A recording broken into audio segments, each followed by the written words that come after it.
In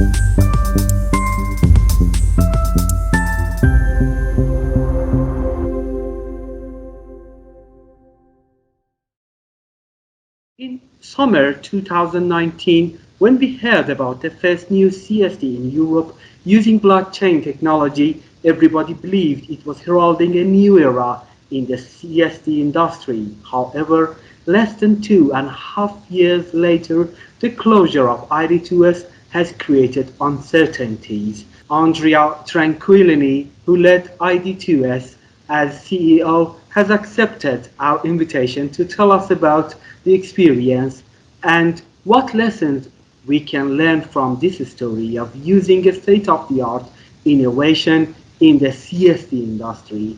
To get to know more about Mr. Tranquillini, he has over 3 decades of experience in the security industry, having worked across Europe in the UK, Italy, France, Luxembourg, and Belgium for JP Morgan, PNB Paribas, and Clearstream, and the consulting from Capco before joining the London Stock Exchange Group in 2011 as the head of network management for Monte Titoli. With experience spanning operations, product, network sales, and strategy, he joined Globesettle as Manager Director of Business Development.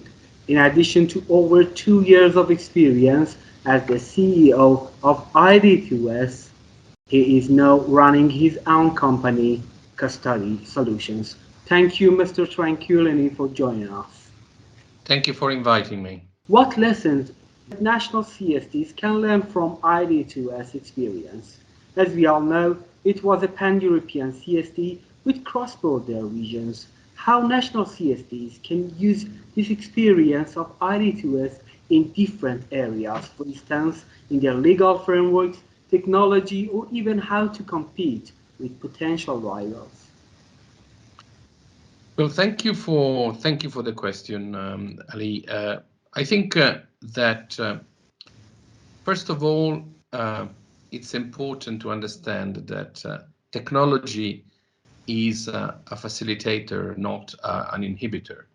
Technology, the blockchain technology we have been implementing, was very much instrumental to reduce our operational costs and to meet a number of innovative objectives like digitalization of securities. In itself, and this is my position also mentioned in the paper that I have published recently, technology can facilitate innovation, can create business opportunity. One condition is, of course, that technology can be used in a free way and that regulation remains technology neutral. So from a technological point of view, we mixed traditional technology with the blockchain. In the European Union, settlement is performed by the Eurosystem through the platform Target 2 Securities. So we could implement blockchain in our system in other functionalities, core functions like notary function and central maintenance, while the settlement was done to perform through Target 2 Securities.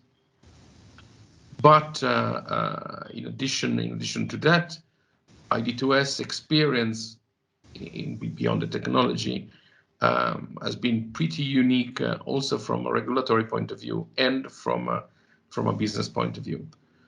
From a legal regulatory point of view, we make the most of a special regulation that was issued in France that allowed recognition of the technology as equivalent to, of the DLT technology as equivalent of the traditional conventional technology. And from a business point of view, the lesson learned was that as a newcomer in the market, what we were lacking was very much access to a network to distribute the instrument we were issuing. So these are the three main elements which I think were core and that represented the key experiences for ID2S in the different areas. My second question is that considering the fact that the ID2S was established as a next generation CSD with new technologies, in case traditional CSDs plan to implement the DLT platform, is a transition period it seems unavoidable. Or they even can end up with two parallel structures for some time. How do you see the possible transition period, if any is even needed?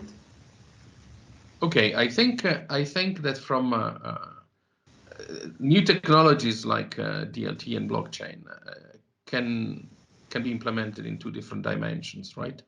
One is for the processes that the CSD operates. So exactly for notary, central maintenance, settlement, corporate actions. For this, you need eventually either a new interpretation of the existing law, or like France did, recognition that the blockchain technology can be assimilated and can be used for performing certain processes. So this is for concern the processes. But there is no real transition needed there, because once you have legal opinion and the agreement of the regulator in terms of the interpretation of the law, the CSD in whatever country can implement processes based on new technology. In principle, regulators and legislators consider the law technologically neutral. So that's for the first aspect.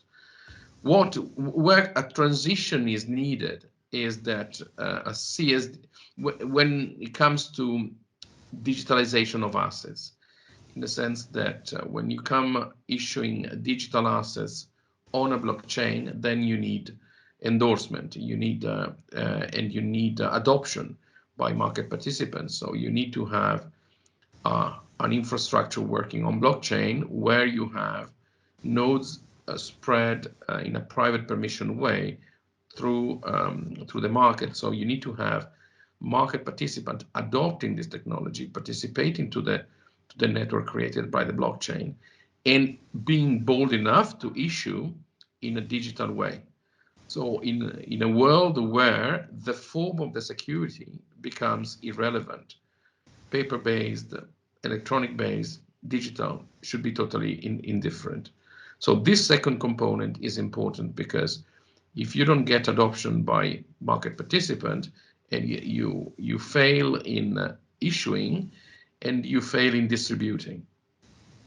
How we can distribute the whole experience into the whole entities in the capital market? Well, in fact, you know, the blockchain is one of the mechanisms through which a distributed ledger technology is adopted. Distributed ledger means a distributed adoption, means that many adopt this technology, and many have the nodes that this distributed ledger through the blockchain is composed of. So this network should be as wide as possible, private and permission, because the CSD must remain in control of the functioning of the technology. But at the same time, the participation of many to the ledger, to the distributed ledger, ensures that when a new digital asset is issued, is sold to buying parties, but also creates liquidity for a secondary market. The big issue that is linked to the adoption of the blockchain, or that we had as an ID2S, if you want, is that apart from our participants, which were limited, given the initial limited scope of the company, we were not able to create a vast network, because other CSDs in Europe did not want, for competitive reason, connect to us, because through us, we would have had access to their clients. And so we would have created a secondary market liquidity, which they didn't want to, because this would have meant us succeeding. So they refused to do so, and this was one of the elements that caused the closure of ID2S. So lesson learned is that adopting new technology for processes is not an issue. When it comes to adopting it for new products, when it comes, and then there is a necessary spread adoption amongst participants, so with the distributed ledgers, which include market participants, then it's key that you have as many as possible, because you need to grant liquidity and distribution of assets. Otherwise, you will not be successful. So you see a good chance of adaptation of distributed ledger technology to all parts of the market, whether pre-trade, which is registration, or during the trade and post-trade activities. Well, I see that it's definitely easier for process reason to adopt the technology in the pre-trade phase.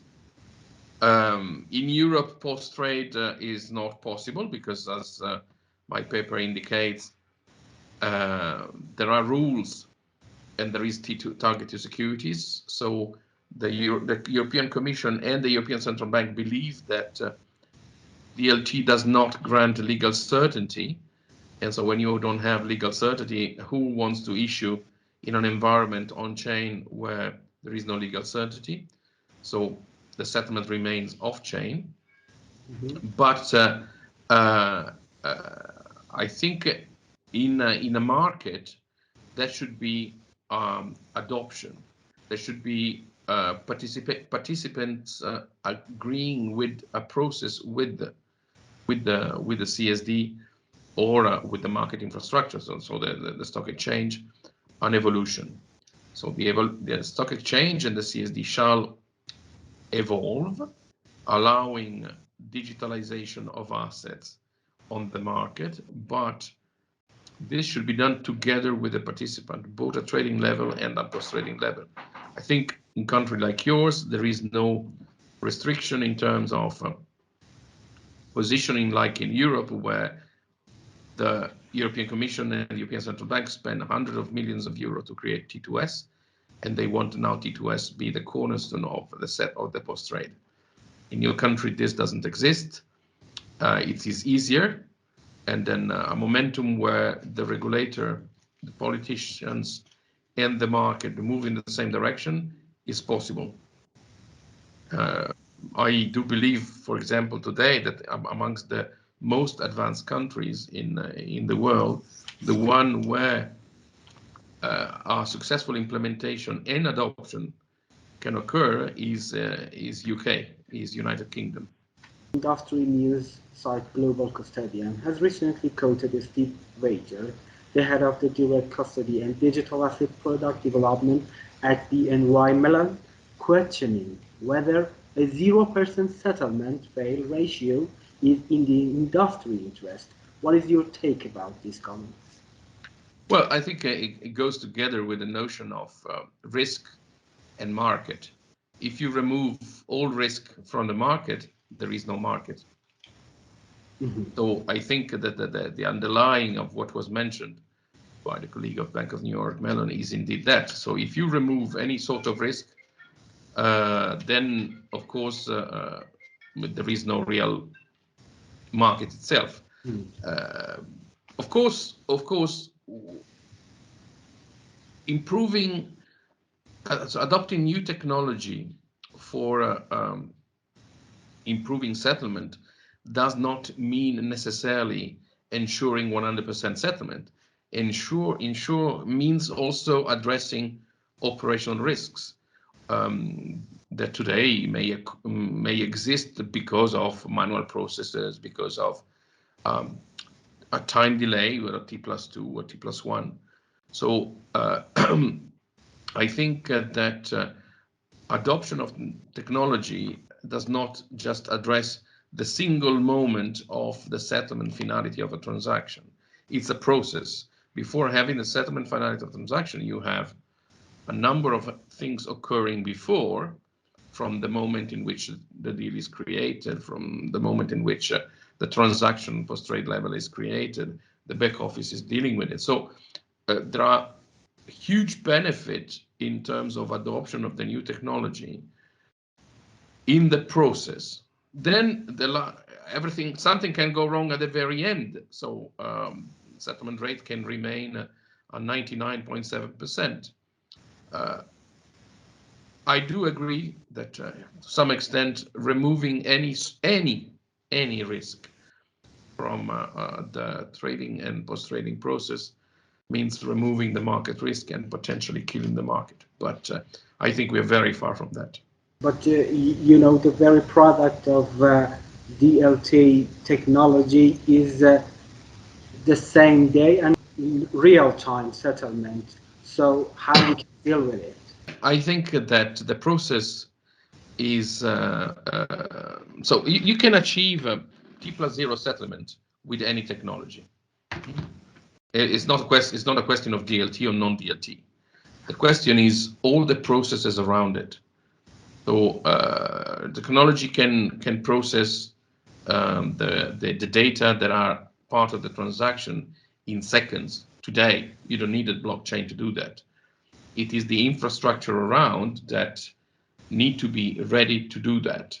There are elements that are not as fast as the technology that require, I don't know, the human component, for example, the assessment of certain data that need to be included for defining the pricing of a transaction. So certain elements which are beyond the pure transactional process inhibit an effective T+0. At ID2S, together with our system company now CP, we managed to ensure intraday settlement of a primary market transaction within less than half an hour. But this to the condition that a number of power of attorney were given to us, that we could create transaction from the client, that we could remove the manual processes in the back office and the middle offices of the intermediary, and that we could manage, obviously, the risk. So T+0 is possible today. No need of blockchain. Is all the infrastructure around the settlement process that need to be adapted. You came out criticizing the existing legal frameworks in the EU. The question is, in case national CSDs are planning to change their legal environment for good, what would be their possible examples and role models? Do what France has done. France has done, France and Germany. France has addressed the fact that adoption of DLT is fine. So it's equivalent to a traditional book entry system for CSD purposes. There are in my paper there are references to the decree and the ordinance which have been published in France that allowed us to create the CSD and operate functions of the CSD based on blockchain. And Germany has worked very much on the pre-trade phase with the possibility to issue in digital form new securities.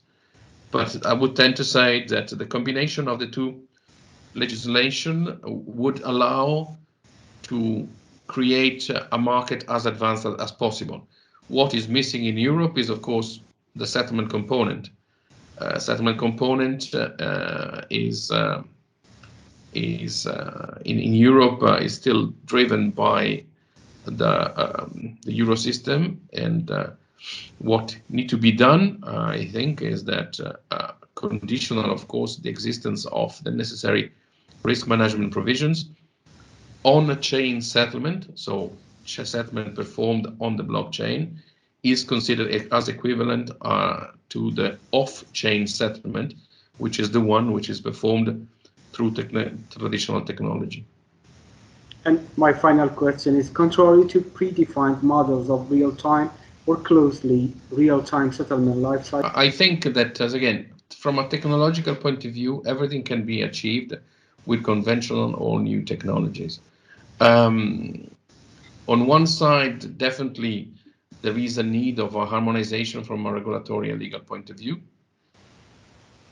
Maybe in these regulations, especially when it's a multi-country regulation like Europe, there should be the more attention to the necessity of creating a level playing field.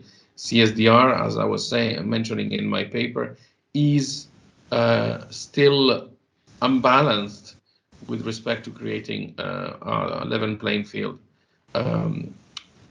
What is important is as I said, the distribution, the possibility for investors to accessing any CSD when it comes to Europe.